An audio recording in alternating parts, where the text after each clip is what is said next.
Hello everyone, welcome to the 20th in my Nakshatra series, Purvashadha Nakshatra, found totally in the sign of Sagittarius, motivating, powerful and heroic with tremendous wisdom. If you're new to my channel, don't forget to sub below. The video is helpful, of course. Give it a thumbs up. Thank you. Let's go. First of all, everyone, what exactly are the Nakshatras? Why are they so important in astrology, and when and where do we use them? Put simply, the nakshatras are the night sky, or the stars in the night sky, the constellations we see in our galaxy. They're actually linking us to the higher lokas and bringing our karmas down in a mystical way through the nakshatra into the rasi, into our life. Purvashadha has written, God has decorated the heavens with constellations like pearls on a dark steed. The light of the sun hides them in the day, and all knowledge of them is divined in the darkness of the night. The word nakshatra actually means protecting the night from destruction. What is being protected from destruction? Our minds, because these nakshatras are moon ruled, because the moon is the lord of the night sky, and only in the night sky do we see these constellations. In the same way, sun is the lord of the daytime, lord of the day, and he rules the sun signs, of course, the rasis or zodiac signs. And both the moon and the sun are working together in this way. Nakshatra and rasi, zodiac signs, working together, we have real astrology. Don't forget, the stars are the basis of astrology. The rasis or zodiac signs come from the nakshatras, not the other way around. In fact, they can never be separated. Nakshatra must always fit in with the rasi exactly. With the sidereal zodiac, this is always happening. If they are in any way separated, true prediction, true astrology is not possible. Let me illustrate this for you. Here's an illustration, everybody. Kara Pandit Sanjay Rath of the 27 Nakshatra scheme.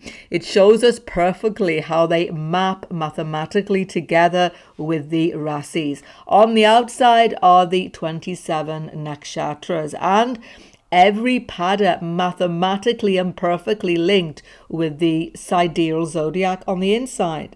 And more importantly, there are actually 3 portions to the nakshatra scheme. Can you see 3 equal divisions that are occurring at each Gandanta break? Gandanta is where water sign meets fire sign. Cancer, Leo, Scorpio, Sagittarius, Pisces, Aries in the sidereal zodiac.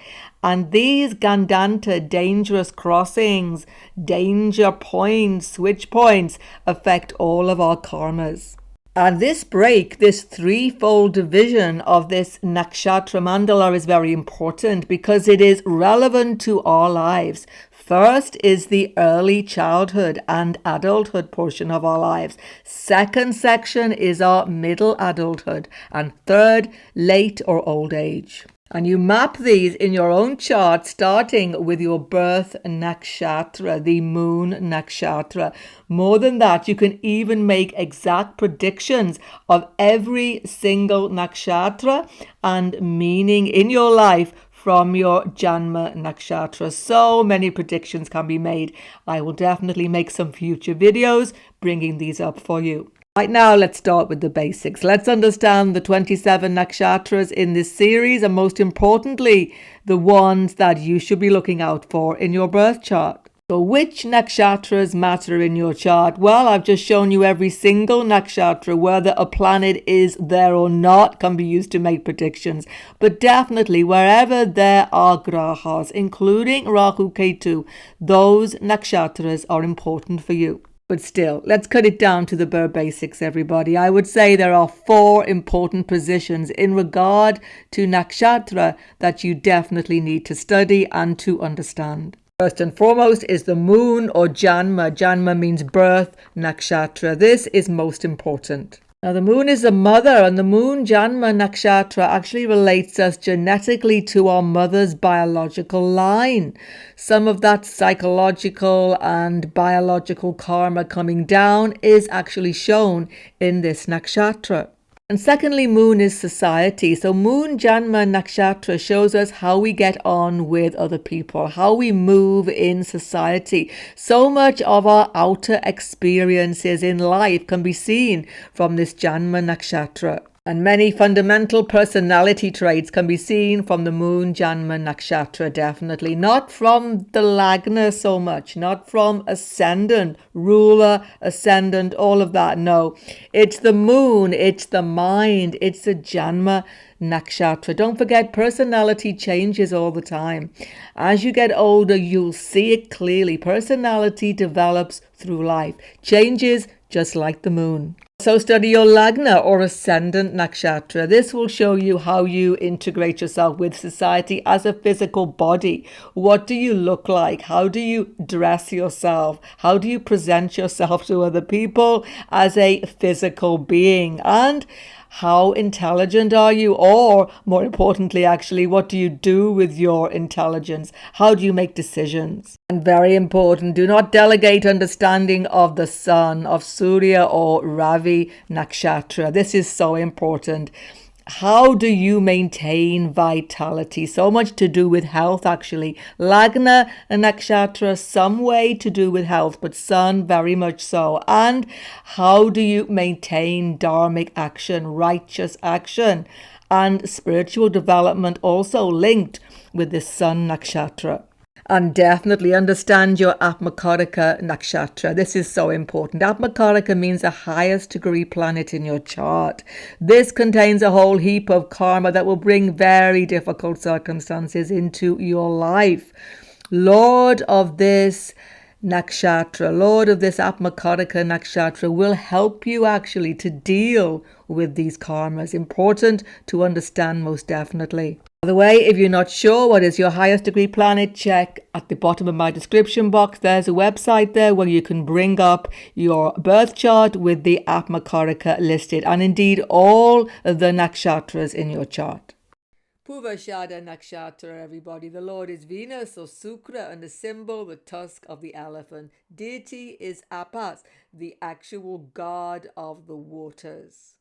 The color is black, the purpose is moksha or liberation, direction south, and the body part is the back. Purvashadha Nakshatra, everyone, is ruled by Apas, the god of the waters. Might seem strange, a nakshatra completely within a fire sign, Sagittarius. What has Apas, god of water, to do with this? Everything. And it's very important to understand that the deity is the most important factor in every nakshatra. They are not ruled so much by the grahas as by the deities. And so Apas is about cleansing. He's about rejuvenation. And this, at the deepest soul level, is what Purvashadha Nakshatra is all about. It's about purification, that's the thing. Water cleanses, gets rid of dirt. What is this dirt? It's the past sins, past misdeeds which are clogging you psychically and spiritually. So Purvashadha is about cleansing past deeds, a rejuvenation of your soul. It's a new beginning, that's the thing. Therefore, these people deep down aim in a very idealistic way at some improvement, self-improvement. They are not really materialistic, grasping. The aim of this nakshatra is, after all, moksha, liberation. So it's not a materialistic nakshatra. It's a very spiritual, very philosophical, idealistic nakshatra. But despite this, it's not exactly a peaceful, calm nakshatra. No, not at all. There's a great deal of effort, determination, and really action here. Don't forget, it's the horse, Sagittarius, the centaur going to battle. This is a warfare nakshatra, despite these spiritual ideals. We'll come back to war in a minute, but here's the deep factor again.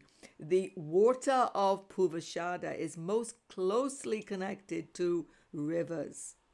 So sacred rivers definitely very closely associated to Purvashadha, but all rivers of the world who are pushing without stopping towards the ocean. When you think about a river, you think about that strong flow, that determination to get to the goal, get to the ocean, get to the sea. No matter how many obstacles, rivers will overcome them to get to their goal. And this is why, everyone, another name for Purvashadha is the undefeated. They keep on going, they reach their goal. With this level of tenacity and determination, no wonder elephant is actually the symbol, particularly elephant's tusk, of Purvashadha Nakshatra.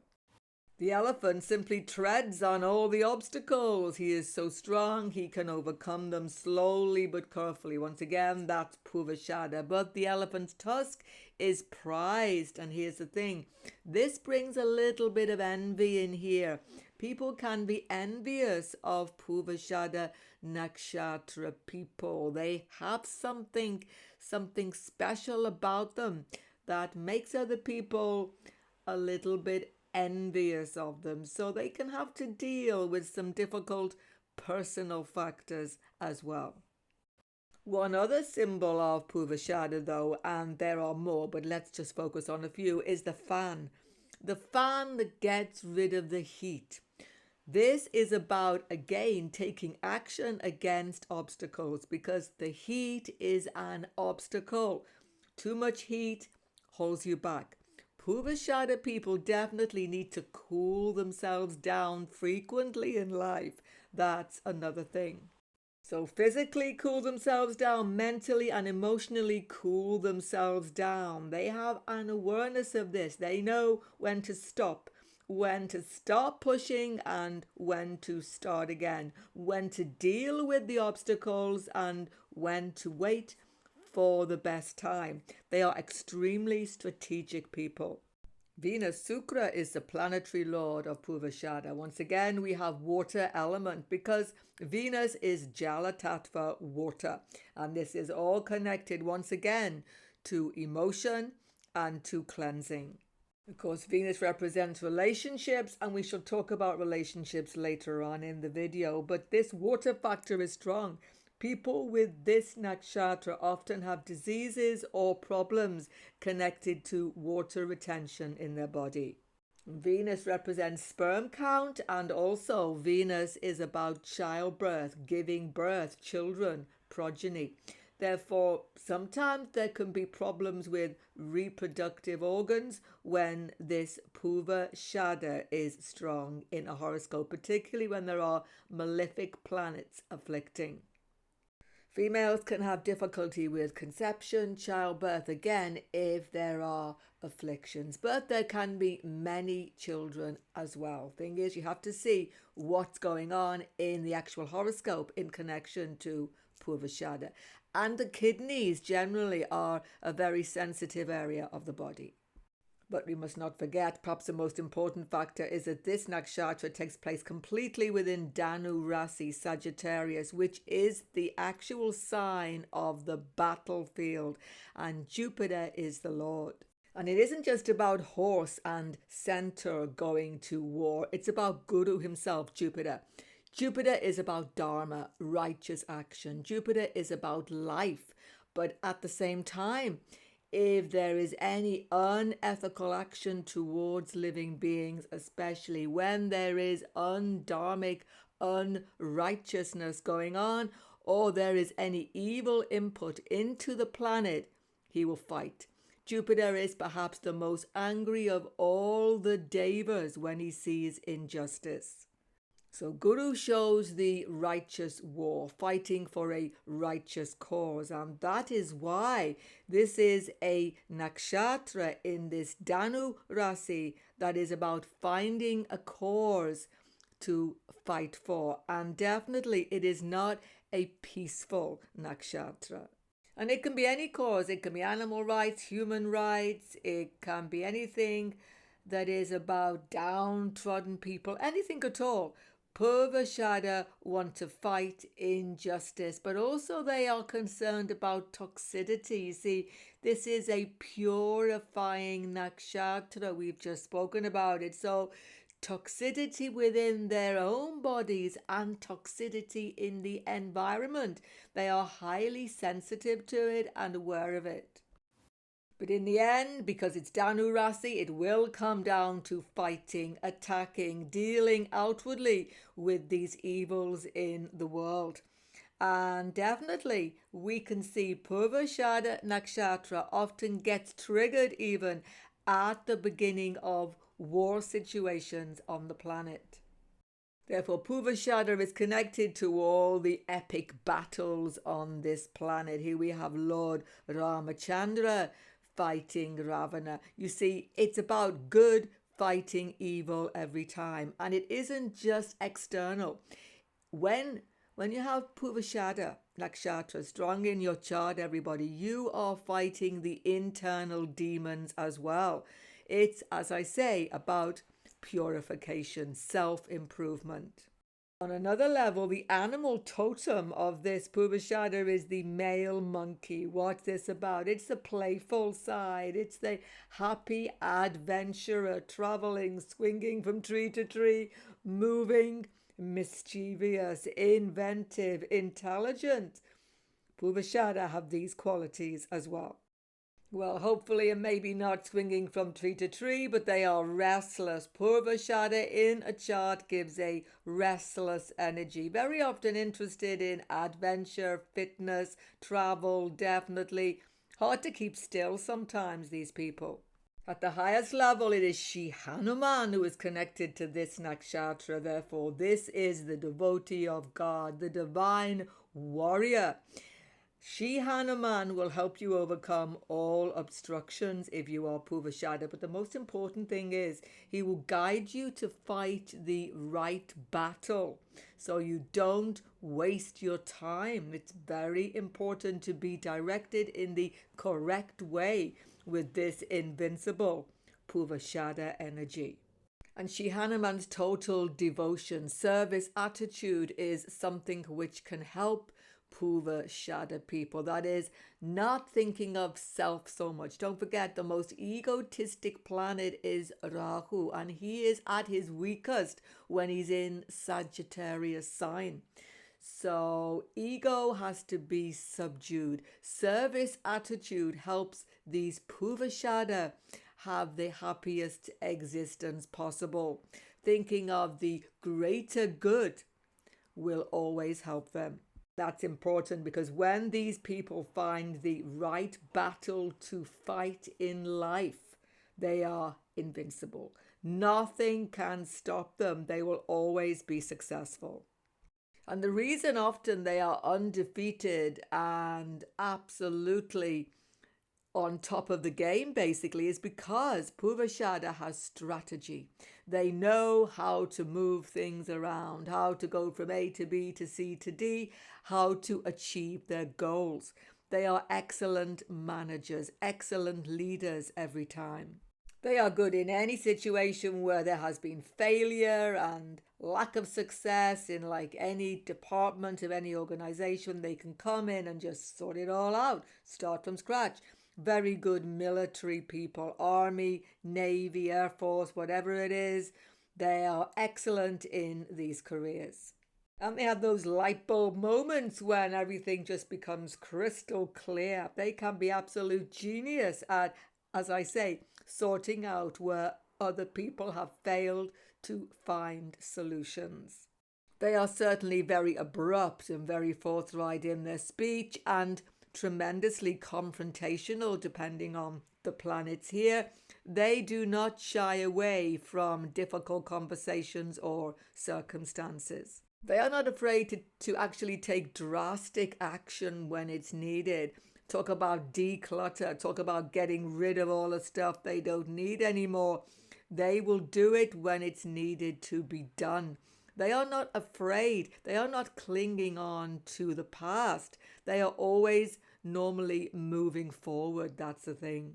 But because two gurus, Venus and Jupiter, are connected here in this Purvashadha, they must have a belief system, some philosophy, some factor which is guiding them, which is coming from outside of themselves. They are seeking for truth, seeking for wisdom, seeking for guidance every time. So they are intensely philosophical people, very religious sometimes, but philosophical. It's a system of understanding and belief. They will search out for this throughout their life. Sometimes it can be political as well. It doesn't always have to be religious. It's an understanding of what is happening in life. They are excellent at pulling together different threads from all different philosophies and seeking out the truth and the essence of everything. Studying, reading, all of this is fine, but you see, Purvashadha like to debate. They like to take these belief systems and thrash them out. So they can be very good teachers, lecturers, all of these things. Definitely, they have a definite charismatic speech and ability to put forward their case. Very good lawyers very often as well. When it comes to intimate personal relationships, though, this can be a little bit of a sticky area for Purvashadha Nakshatra, depending on, of course, the individual chart. See, Venus Sukra is the Lord, and if that Venus is strong, well placed, supported, it will be fine. They will find a relationship, someone who shares their ideals, and this is perfect. But sometimes, particularly when Venus is afflicted, not well placed, there can be struggle. They are about universal love, and so bringing it all down to the personal, one-to-one, can be difficult. They can lack trust or just feel overwhelmed by what is required of them in the one-to-one situation when Venus has affliction, certainly. But they have these high ideals, and therefore they will be honest. They will normally not be deceitful in relationships. Sometimes they are brutally honest, and this can actually cause relationship difficulties for other more sensitive people. If you ask Purvashadha person in a relationship, do you love me? And they don't, they will just say no. So, this sort of situation can be, well, let's say a little bit trying from time to time. They do find it difficult to keep in mind other people's sensitivities. That's the thing. But finding a life partner who shares their philosophy, religious system perhaps, but their attitude to life in a larger sense, so that they can actually achieve something outside the relationship together, is the perfect solution for them. At least there must be harmony with their highest ideals. But they are loyal. Once committed, they are very loyal indeed. And indeed, they have a many wide circle of friends to whom they are equally loyal and devoted. But don't forget, Purvashadha are adventurers. Life is a big journey for them, step by step, different places, moving around, different vistas. And so partner has to be in step with this aspect of themselves, most definitely. But life is a battle. Life is a challenge, and Purvashadha people are fearless taking on these challenges. Frequently, they can take on other people's problems as well. In fact, people frequently seek them out because they have actually gained so much wisdom and insight that they are very good actually guiding others in a very appropriate way. Now, when the ascendant is in Purvashadha, there's all the assertiveness, forcefulness, tenacity, and definitely successful motivation associated with Purvashadha. Very charismatic, forceful people, good leaders, definitely. But the ascendant, and to some extent moon as well, it depends who you associate with, because ascendant is looking directly at the 7th house of other people. And if Venus is afflicted or there are malefics in the 1st, 7th house, that's Saturn, Mars, Rahu, Ketu, any of those, Purvashadha people can find themselves in not good company or not with people who are inspiring them. And this can get them into tricky situations. Of course, we have discussed Purvashadha makes you very, very honest, open, blunt, forthright, trusting, and definitely loyal in relationships, all of which can be positive, except that when there are malefics involved, Purvashadha ascendant people can be a little bit too forthright. This is the issue. They can actually be seen to lack a little bit of sensitivity sometimes to other people's feelings, and difficulties can definitely occur. When the moon Chandra is in Purvashadha Nakshatra, it's a very restless factor because moon is always changing, moving, and so is Purvashadha. But the moon Chandra is about home comforts, domesticity, and Purvashadha is about the battlefield fighting. You can see that there can be many issues with property, home issues, domestic affairs, family affairs. That can be a little bit like a battle. Sometimes when there are malefics afflicting the moon in Purvashadha. And just like ascendant, they need to be very discriminating in their circle of friends, acquaintances, companions in life. That's the thing. But they are very creative people, excellent inspirers of other people, teachers, writers, lecturers, media people. All of these fields can be very successful for Purvashadha moon. They have to watch health as well, just like ascendant Purvashadha, because toxicity can build up and it's that purification needed. Periodic fasting, rejuvenation can be helpful for this moon Purvashadha. The sun in Purvashadha increases ability, ambition, and absolute perseverance. It's good in this nakshatra, but the sun amplifies it because the sun, Surya, is Agni Tattva, fire. And this is a fire sign, Sagittarius. So they are ready for the competition. They are ready for the battle. This can be a very excellent placement for attainment in life. A well-aspected sun here, well placed in the chart. They have high morals, very, very idealistic, very, very capable of inspiring others and leading others. But despite all of this, you see, they need guidance, they need mentors, they need authority figures to support them and guide them. And if the sun is afflicted, they may not easily take this guidance when they need it. So finding the right inspiration is very important for this sun Purvashadha. Then they can know all of those boundaries about dharma, morality, and their attainments become very, very secure indeed. And when the Atmakaraka planet, whatever planet it is, the highest degree in your chart is in Purvashadha, then definitely it's about past toxicity, something which is weighing down the soul, because the Atmakaraka represents the soul. You see, for every placement with this Purvashadha, as I said beginning of the video, it's about cleansing away past misdeeds. But when the Atmakaraka is there, this is absolutely urgent.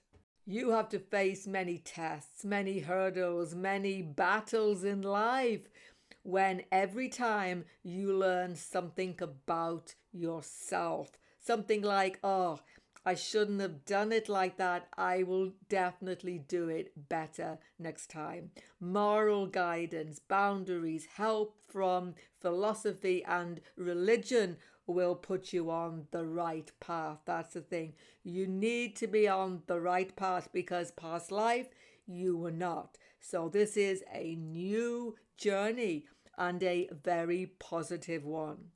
Final very important point for everybody influenced by Purvashadha, no matter where it is in your chart, you can't go battling with this high level of agitation without periodic rejuvenation and rest. Where should you go? To Apas, god of water. So going to the ocean, sea, rivers, waterfalls, these places can rejuvenate you, body, mind, and soul. Even just listening to the falling rain is a totally healing factor for Purvashadha people. Hope the video was instructive to you. Look forward to your comments. Don't forget to sub below if you're new. Goodbye for now and God bless everyone.